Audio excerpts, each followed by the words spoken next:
Well, Paul, you're the only one who's awake right now, so the captain takes you and he leads you down the halls. He opens the door and you find yourself in a room with a bunch of bunk beds. He says, "These are the Cadet Barracks for the Royal Guards. There's a larger, more official room for the inducted Royal Guard, but you won't get to stay there yet. Feel free to change anywhere. There's no special space for you here." Oh, is there no private place at all? The captain kind of gives you a look, and then he goes, "You're a Puritan, are you? Well, Silvius is going to like you. I'll see if he's willing to mentor for you. But if you like, there is a small chapel, and they'll give you space there." Oh, yes. Thank you, sir. If you could lead me to that chapel so I know where it is. Very well, right this way." And he escorts you down the halls again. Along the way, he says, "Now, I don't expect that you'll get a lot of friendship from the other cadets. Most of them had to work very hard to get here. And, to be frank, don't expect any kindness from me either. Being hand-selected by Eloria, you understand the gravity of that, don't you?" Yes, sir. It is a tremendous honor. Not only that, being hand-selected by Eloria this way, that means that if you don't live up to expectations, you are personally besmirching Queen Eloria. I'll take that as treason, Paul. Do you understand? Yes, sir. Now, it won't legally be treated as treason, but I'll make you wish you were dead. I'll make you wish you could be executed. Yes, sir. That sounds very reasonable. Good, then. The captain takes you into a chapel room. It's small, but well decorated. It's full of stone carvings of centipedes, inlaid with gold. And Paul, you've got the ability to see in the dark, don't you? Yeah, I'm not bothered by low light. Then yeah, you can make it out pretty well. The walls have centipedes carved in them going all the way up to the ceiling. There's also a man in the room, a tall guy in guard's clothes. The captain says, "Oh, Silvius, good you're here. I'd like to introduce you to Paul. He's a fellow Puritan, a new cadet." The guy gets off his knees, and it looks like he was praying to a small statue of a centipede with a humanoid face. He turns to you and he says, "A fellow Puritan. What denomination?"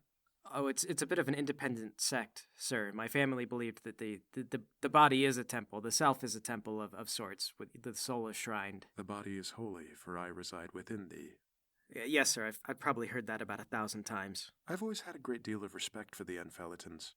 I sometimes like to joke I've become one, not by choice. The other guards don't respect the more fringe holy days, so I often find myself sitting here alone on the Day of Spiders or on St. Pugalis's birthday. "Do you celebrate the Day of Spiders?" "I'm sorry, I didn't get your name." The captain says, "This is Paul, and no one celebrates the Day of Spiders, Silvius. You know, most of the men in the barracks would consider themselves to be some form of Enfeliton." "Yes, but they wouldn't consider themselves to be Puritan Enfelitons." "Well, I'm not here to debate religion. I'll leave the two of you to it. Paul, is there anything that you needed from the barracks you came from?" No, sir. I'll be fine. I carry very little. "He who clenches fists shut around their property will find that their hands are not open to receive the gifts of Centipora." The captain says, "Very good," and he nods and he leaves. "Cadet Paul, you caught me just in the middle of a prayer. If you wouldn't mind, I'd like to finish, and then I'll see to your needs." Yes, sir. Of course. Is there a copy of the scripture anywhere here? "Yes, there's one behind the altar." Silvius goes back behind the altar, he pulls out a book, and then he hands it off to you reverentially. Try to receive it as reverentially. Thank you, sir. And then go sit down and start reading this thing from front to back. Because your life does depend on it, right? So you're going through these pages as fast as you can, and finally Silvius finishes, he gets up and looks at what you're reading. He goes, "Ah, the early scripture. Any particular reason?" Oh, yeah. Whenever I go through a big life change, I like to think, a new beginning deserves a fresh read of the book. "I believe Captain Millicent was correct. I will like you, Paul. Come along, where did he leave you off?" Well, he showed me the barracks, and then I asked if there was a place for, reflection, and he said this was it. "Your first thought was towards the faith." One's always should be. Another guard walks through the door, somewhat gently. He says, "Pardon the intrusion. Do you have a moment?" Silvius says, "I believe we're finished now. Go ahead." "Well, I come with bad news from the guard outpost that was holding our topside prisoners. It seems when they went to release the woman, she attacked them, likely with sorcery. We should have been more cautious. It seems unlikely she could have escaped before the gates were opened. But I just wanted to check the new person here. Paul? I'm told that you came from that guardhouse." Yeah, that's where I was posted. Are the others okay? No. In fact, the details are very graphic. We believe that, both the men were found disrobed. We think that the female prisoner must have been overcome by lust and raped them to death. Why do you think that? Well, women just can't control themselves sometimes. You know how it is. Right, but I mean, she came down with some male followers and didn't rape them to death, so... Well, we can only assume the males that came with her knew better than to resist. I mean, yeah, that's a theory. Well, what do you suppose is more likely, Paul? Well, I mean, it's the robes could be used to hide the identity of the escapees, so they might be on the loose in the streets. That's a possibility, though if that were the case, they should be easy to spot. Just look for a guard whose skin doesn't glow. Well, yes. I mean, of course, they're not going to escape for long. Still, though, we can't rule out the possibility that she's just acting on base instinct. Establish a curfew if one hasn't been established already. We don't want anyone to be in danger. It's already being announced, sir. Could I talk to the guy who came in who wasn't robed? Because he could give some insight into the, uninhibited carnal desires of the woman. He may be awake by now. Let's see if he's willing to be interrogated. Oh, sir, I don't know if you heard, but the new recruit, Paul here, when the lizard man tried to bite Aloria, Paul made it clear he was going to beat that lizard to death. Now, we'd all like to say that we do the same, but it does require a certain level of hot-headed nature. I mean, Paul really attacked him. Good show. I mean, we were all impressed, but just as a note... Well, he really deserved it. Do what you have to, but technically he is under Queen Aloria's protection for now. Okay, I'm not going to hit a guy who was asleep through that entire assault. I mean, he's probably a victim here, right? Traveling with a crazy rape lady. The poor guy. I believe I understand Paul's passions. There is an order to society that must be respected. Paul, I trust you. Let's go to the chambers where they're keeping the... What was his name? I'm not sure if we got one, sir. Oh, it's Elvis. He told us while he was in the jail cell. Elvis. He told you? I mean, the lizard guy told us. Oh, of course. Well, let's pay him a visit, shall we? And Sylvius goes with you to where they're keeping Elvis. There's a single guard stationed outside, and Sylvius says, "You may go, brother. I'll relieve you. Paul, I'll trust you to interrogate the prisoner however you see fit. As a cadet, consider this one of your first tests. I'd like to see how you perform." Thank you, sir. You'll find me persistent. Very good. He opens the door. Elvis, you've actually been awake for a little bit now, but it's a dark room and you don't really know where you are. You don't really have much recollection of anything that's happened recently. You've got a headache from the poison, but aside from that, it's also a comfortable room. You've got a great big bed with very soft pillows. There's like a mirror over there on the wall. There is a small window so you can look out in the city and see all the phosphorescent stuff, but it's way too high and there's no way you're going to get down. Then the door opens and a robed man enters the room. Oh, hello. Maybe you can help me. Am I dead and in heaven and you guys forgot to pay the bills and so the lights got turned off? Elvis, no, it's Paul. I lift up my hood and then put it back down. Oh, Paul. Did you know you have crushed bug guts on your face? Yes, I'm disguised as a guard, so act like it, okay? Okay. All right, and you've got a cover story too. Oh, cool. What's my role? You, and bear with me on this, have been raped repeatedly by Cherry. Oh. I don't think I like this role. It's not about like. This is about life or death. But why, though? Okay, so they think that Cherry is some kind of, like, atavistic sex maniac and that she killed her way out of the prison for lust reasons? Why? I don't know, but it's a preconception they have. I advise just go with it. What if instead I calmly explain to them that that doesn't happen? Well, okay, so the thing is that we have broken out of jail. I mean, you can see me here. I'm not imprisoned, right? Well, you're imprisoned in a role. But I'm not, like, physically behind bars or anything. They're totally off track as to how and why we escaped, and that's good. Oh, it's like a motive thing. You don't want them to know the real murderer. Yeah, basically. Okay, I got it then. Cherry was a horrible sexual predator and she touched me inappropriately. Right, and you had to cooperate with her, and otherwise you know nothing. Okay, I can fake that.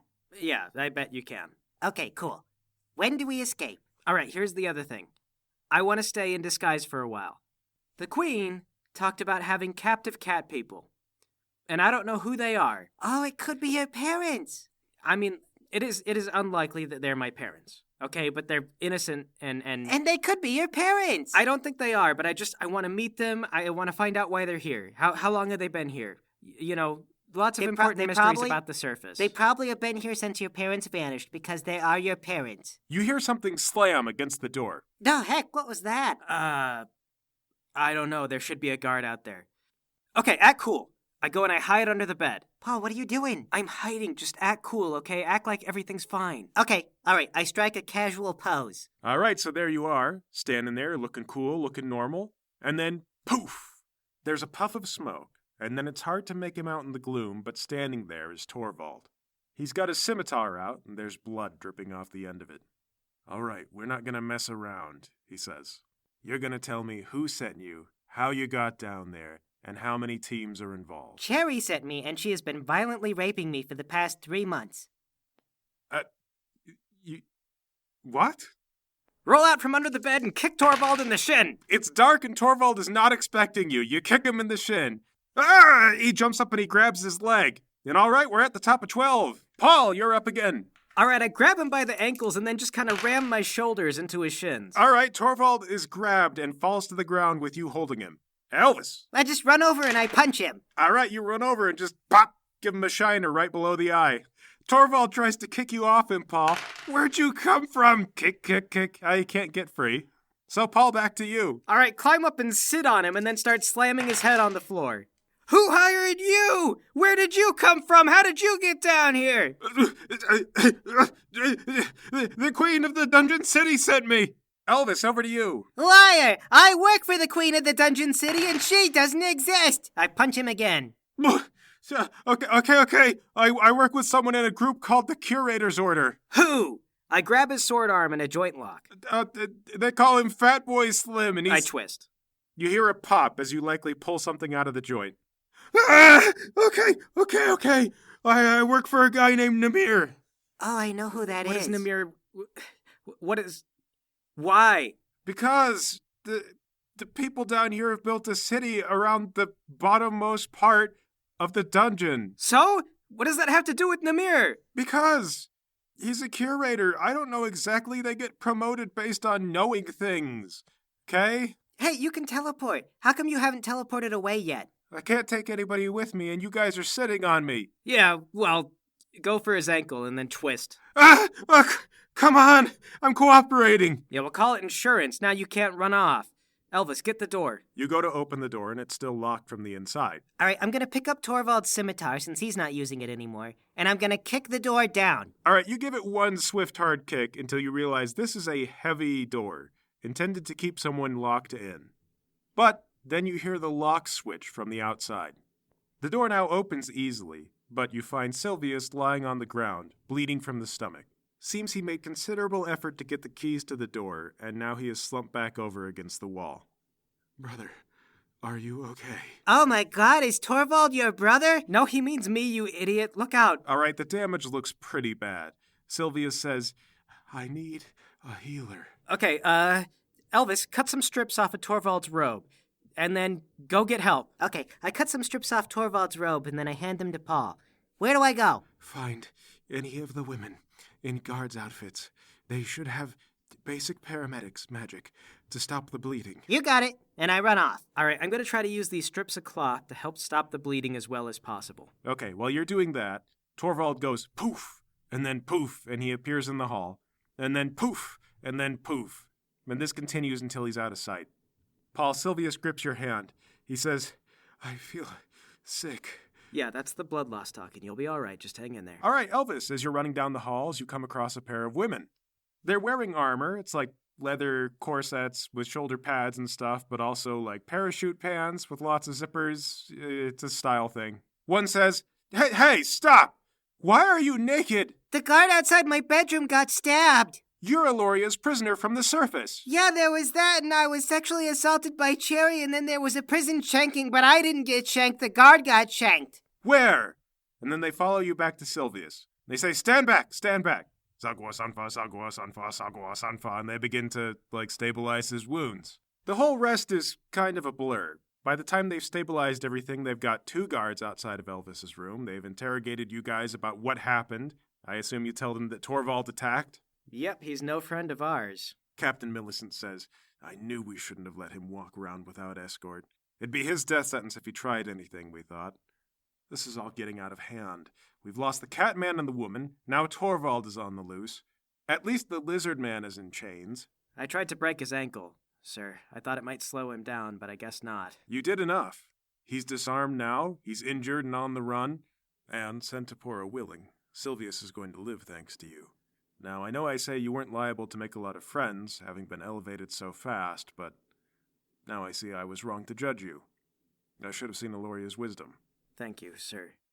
But speaking of that, when I had Torvald at my mercy, he said that someone named Namir had sent him. Yes, that's been an established fact for some time. He comes down here on behalf of someone named Namir. And Namir, as I understand, works underneath the Queen of Dungeon City. Well, he confessed there is no Queen of Dungeon City, sir. And the prisoner Elvis can confirm that. That's right. There's no queen, and also I was sexually assaulted. Yeah, he's been traumatized by that. He just keeps repeating it. We've suspected as much from a while. All the envoys that we've seen from Namir have been nothing more than mercenaries. One gets wise over time. Though apparently not wise enough, we're going to have a lot of follow-up questions for this Elvis person. However, I suppose we can grant you a certain amount of leniency, given that you helped save Silvius's life. How about I always have to have a guard with me, but can it be this Paul guy? 'Cause he's a really good fighter. Given the qualities that Paul has shown here today, it might be beneath him. This soldier is going places. I don't want him stuck babysitting. Well, it's not beneath me, sir. I mean, this seems important right now, and besides, the prisoner won't be here indefinitely. I suppose that's true.